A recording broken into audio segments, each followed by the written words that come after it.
And welcome to the 700 Club Canada, John Habib. Total surrender. How are you, my friend? I'm doing great, Brian. How are you doing? Thanks for having me on. Well, it is a privilege and an honor. How have you been doing during this time of this COVID pandemic? I would say it's organized chaos. I'm a frontline worker in retail, and so we're weathering the storm really well. Well, I think that also gives you a different vantage point as well, as far as seeing people up close and personal, not necessarily in all their glowing ways, but you get an opportunity to see nonetheless. John, when we talk about total surrender, the first thing that comes to my mind is I've got to take a U-turn and say, let's go back. And how did you start your faith journey? It's interesting you asked today, because on the day of this interview, 8 years ago to the day, I gave my life to Christ. Whoa! High five, John. Yeah, and I woke up this morning and I said, no, that can't be. I got a Facebook reminder. It was 8 years ago to the day. And so God has been good. He works on me, works on everybody. And that's how it started. I'm not in a good place and said, what's going on? And it was at that point that a good friend referred me to my local church. And that's when I said, I'm yours. Wow. You said I wasn't in a good place. I mean, for everyone listening, what does that place look like? And, 8 years ago, if you can kind of help us understand, because some people are saying, I'm not in a good place right now. It was a combination of marital difficulties, of financial difficulties, not understanding where I was going. I was at a crossroads. I really did not know where I was going, and it was a very difficult time for me. And I got to a place where I said, I don't know what's going on. And so I spoke to a pastor, and it wasn't fun. I was literally at the proverbial end of my rope. And that's when I said, I don't get it.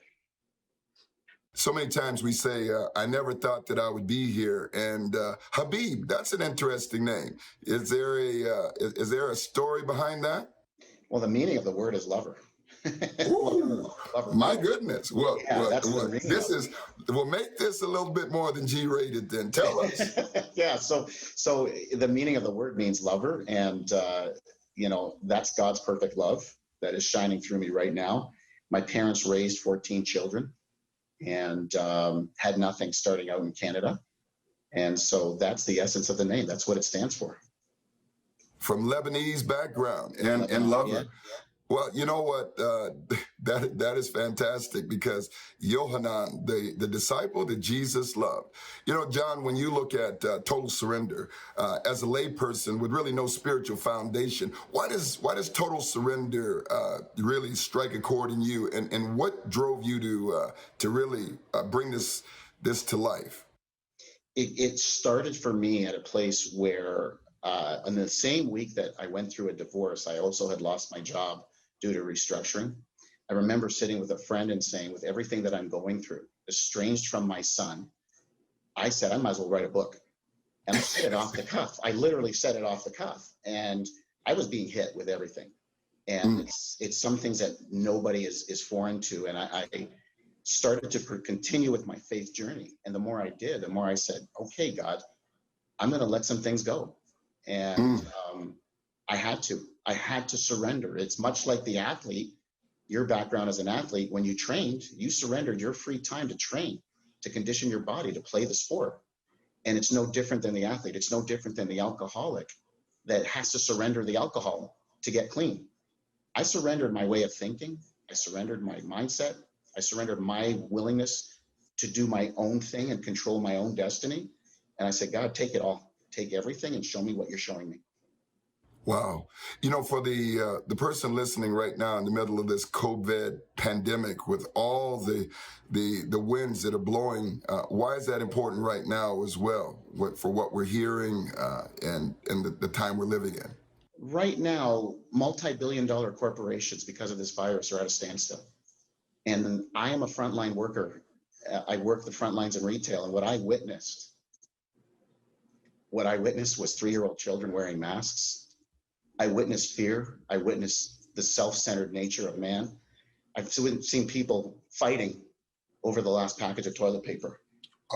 And for me to be on the front lines of COVID and being that close, my hope is in Psalm 91. I wasn't afraid of the virus.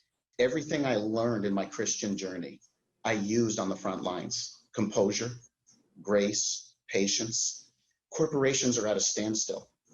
And it's not that we don't have to rely on our jobs, but the reality of it is, while COVID-19 is going on and putting corporations at a standstill and people are walking in fear, God's still doing his job.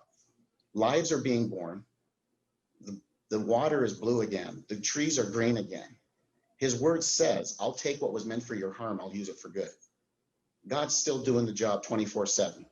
And more than ever, we have to turn to him and surrender that mindset that says, I have to do my job and I have to have my home and I have to have my stuff. God comes to you and says, I understand. Just let some stuff go. So he's still running the business. He's still running the show.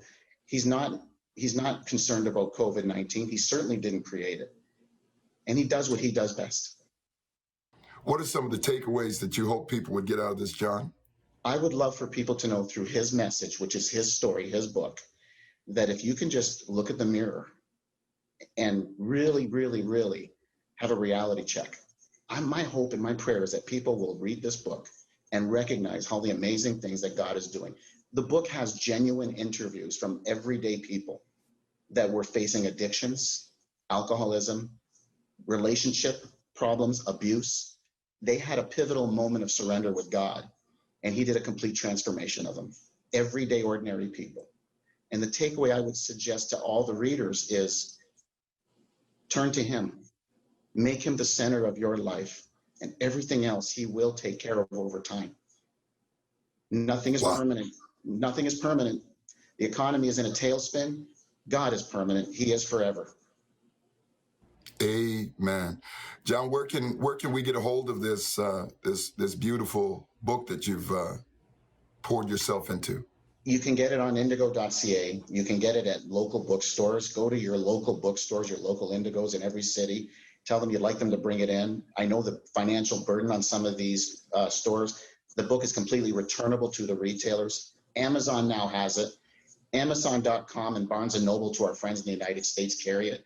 I have an email address set up, Brian, totalsurrender@yahoo.com. I have limited copies for autograph signing. If people want my signature, they can message me. I pray that they would come to me with comments, with prayer. You can get it at churches now. Some church bookstores will carry it. And so my church will be carrying it. And it's really, really spreading very quickly. Wow. Well, John, I do applaud you for what God has done in you. And I do feel this is just like the Lord has used so many in the past. I believe he's using your voice now for such a time as this. Thank you for being a part of this in total surrender. I believe that is the message during this COVID crisis. And we wish you Godspeed as you continue to move in your journey. God bless you, brother. God bless you, and thank you for what you're doing, Brian.